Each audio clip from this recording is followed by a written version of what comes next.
Thomas often grumbled because he was not allowed to pull passenger trains. The other engines laughed. "You're too impatient," they said. "You'll be sure to leave something behind."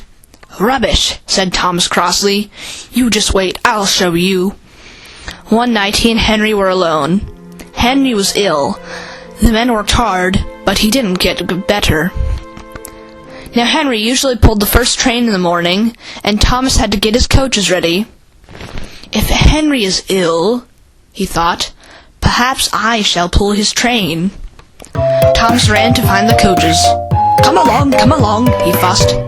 There's plenty of time, grumbled the coaches. He took them to the platform and wanted to run around in front at once, but his driver wouldn't let him. "Don't be impatient, Thomas," he said. So Thomas waited and waited. The people got in, the guard and station master walked up and down, the porters banged the doors, and still Henry didn't come. Thomas got more and more excited every minute. The fat director came out of his office to see what was the matter, and the guard and the station masters told him about Henry. "Find another engine," he ordered. "There's only Thomas," they said. "You'll have to do it then, Thomas. Be quick now."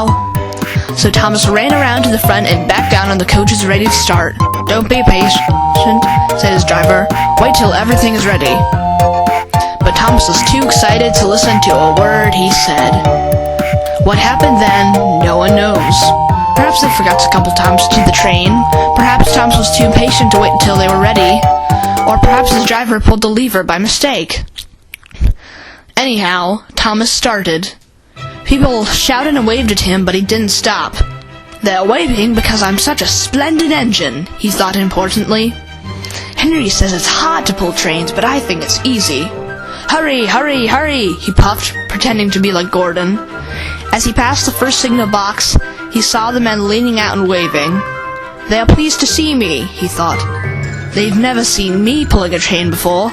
It's nice of them to wave." And he whistled, "Beep, beep, thank you," and hurried on. But he came to a signal at danger. "Bother," he thought. "I must stop, and I was going so nicely, too. What a nuisance signals are." And he blew an angry beep, beep on his whistle. One of the signalmen ran up. "Hello, Thomas," he said. "What are you doing here?"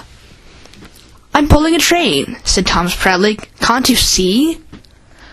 "Where are your coaches, then?" Thomas looked back. "Why, bless me," he said, "if we haven't left them behind." "Yes," said the signalman. "You'd better go back quickly and fetch them." Poor Thomas was so sad he nearly cried. "Cheer up," said his driver. "Let's go back quickly and try again." At the station, all the passengers were talking at once. They were telling the fat director, the station master, and the guard what a bad railway it was. But when Thomas came back and they saw how sad he was, they couldn't be cross. So they coupled him to the train, and this time he really pulled it. But for a long time afterwards, the other engines laughed at Thomas and said, "Look, there's Thomas who wanted to pull a train but forgot about the coaches."